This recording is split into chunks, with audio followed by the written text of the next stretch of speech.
আপনার একটা গল্প বলি, বুখারী শরীফেই আছে। রাসূলুল্লাহ সাল্লাল্লাহু আলাইহি ওয়াসাল্লাম একদিন যাচ্ছেন যুদ্ধে, সফরে, পানি নেই, পানি শূন্য, কোথাও কারোর পানি নেই। সকালবেলায় ফজরের নামাজ পড়েছে, সবাই অস্থির।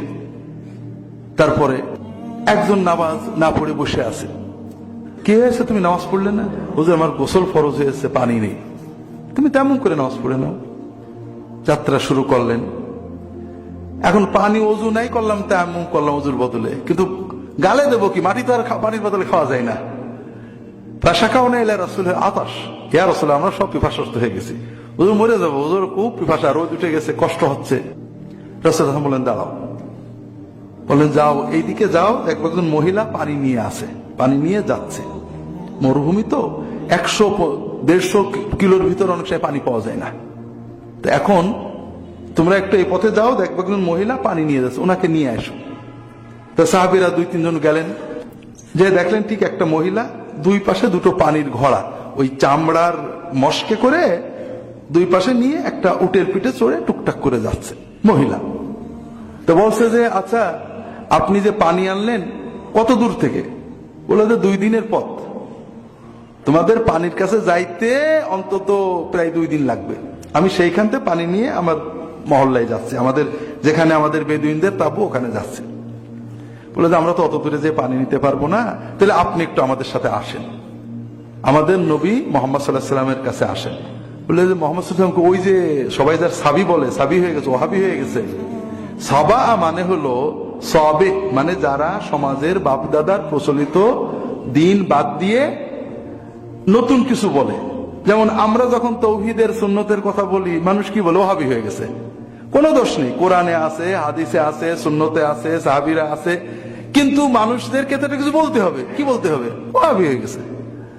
তার মানে লোকটা কোনো দোষ নেই, কিন্তু খারাপ, কারণ আমার সাথে মেলে না ওর মত। ওহাবি হয়ে গেছে মানে কি? কোরআন মানে না, মানে হাদিস মানে না, মানে নই মানে না, মানে কি মানে না? আউলিয়াদের মানে না, ওলিয়াদের মানে না। ওলিয়াদের মানে না মানে কোথায় বলেছে মানে না? সবারই তো মানছে। বলে না না, ওহাবি হয়ে গেছে। মুহাম্মদ সাল্লাল্লাহু আলাইহি ওয়াসাল্লামের সমাজের মানুষেরা রাসূলুল্লাহ সাল্লাল্লাহু আলাইহি ওয়াসাল্লাম যে দাওয়াত দিতেন সবগুলোই তারা মানতে বাধ্য। আল্লাহ এক, তারা মানত। আল্লাহর ইবাদত করো, মানত। পিতামাতার খেদমত করো, মানত। মিথ্যা কথা বলো না, মানত। রাসূলুল্লাহ সাল্লাল্লাহু আলাইহি ওয়াসাল্লাম যত দাওয়াত মক্কায় দিয়েছেন, মক্কায় তার পর্দার দাওয়াত দেননি, মদ খাওয়া বন্ধ করেননি। আরবের মানুষ সবগুলোই স্বীকার করতো যে এগুলো ভালো। তাহলে মুহাম্মদ সাল্লাল্লাহু আলাইহি ওয়াসাল্লাম কি দোষটা করছে? তিনি বলছেন যে ইয়াগুস ইয়াউক সুয়া নাস, সবার ভক্তি করো, শুধু আল্লাহর কাছে চাও। এ কথাও যে খারাপ, এটা বলা কঠিন, যুক্তি দিলে বেরোয় না। এই জন্য সবাই বলতে গেল সাবা মুহাম্মদ, সবে হয়ে গেছে, অর্থাৎ বাপ দাদার ধর্ম ত্যাগ করে নতুন কথা বলা শুরু করেছে। সবই ঠিক আছে, একটু উল্টেই ফেলেছে। এখন ওই মহিলা বলছে যাকাল্লাযী ইয়াকুলুনা সাবে, যাকে সবাই সবে বলে, সবে বলে মানে ওহাবি হয়ে গেছে, বাপ দাদার ধর্ম ছেড়ে নতুন কিছু বানানোর সেই লোকের কাছে। বলে হ্যাঁ, তার কাছে চলো। আসছে সাহাবীরা, ওই মহিলা উটের পিঠে চড়ে টুকটাক করে নিয়ে আসছেন, 2 ভাঁড় ভর্তি পানি। রাসূলুল্লাহ সাল্লাল্লাহু আলাইহি ওয়াসাল্লাম বললেন যে ওর ভাঁড়টা নামাও। নামে রাসূলুল্লাহ সাল্লাল্লাহু আলাইহি ওয়াসাল্লাম হাত দিলেন ভাঁড়ের উপরে, দেওয়ার পরে পানি পড়তে লাগলো। সাহাবীদের বললেন যার যত পানির পাত্র আছে আগে ভরো। প্রত্যেকেই পানির পাত্রগুলো ভরলো। কয়েকশো মানুষ, প্রত্যেকেরই বললেন যে কেউ পানির পাত্র খালি রাখবে না, প্রত্যেকে পানির পাত্র ভরো। পড়ার পরে বললেন এইবারে যার নগদ দরকার আছে, গোসল করার দরকার আছে গোসল করো, অজু করার দরকার অজু করো, খাওয়ার দরকার আছে খাও, ওগুলো ভরা থাক। আর ওই মহিলা চুপ করে দেখছে, তো সব পানি হয়ে গেছে। রাসূলুল্লাহ বলেন দেখো, তোমার পানি কিন্তু আমরা নষ্ট করিনি, কমাইনি, আগে যেটুকু ভরা ছিল তার এখন বেশি ভরা আছে। রাসূলুল্লাহ বললেন যে তোমরা যার কাছে যা খাদ্য, মেয়েটাকে হাদিয়া দাও।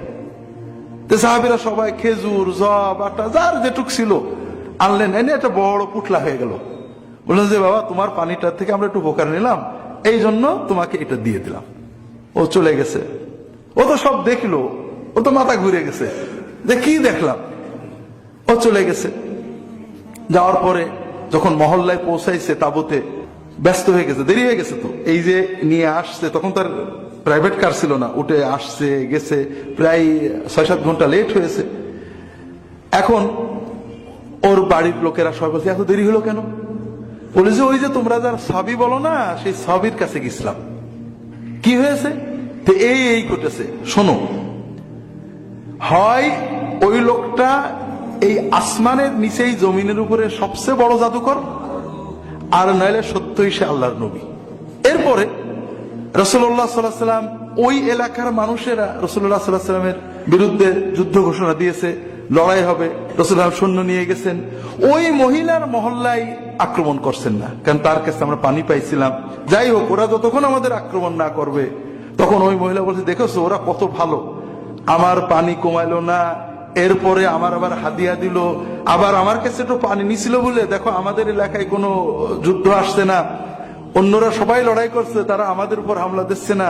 আমার মনে হয় তোমরা যদি মনে করো, তাহলে আমার ইয়াকিন হলো ওই মুহাম্মদ সাল্লাল্লাহু আলাইহি ওয়াসাল্লাম সাবে না, উনি সত্যই আল্লাহর নবী, চলো আমরা সবাই যে ইসলাম গ্রহণ করি।